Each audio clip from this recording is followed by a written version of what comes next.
Ayan, nag-work din yung kakulitan mo. Tawag ka kasi ng tawag. Eh sa'yo, hindi pa ba mag-work yung kakulitan ko?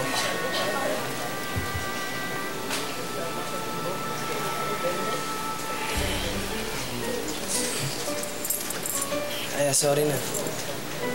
Ito, flowers for you. Ay, nako. Nanira ka palang kalikasan. Ayan naman. Ang sweet na nga ni Chris eh. Huwag mo naman tarayan.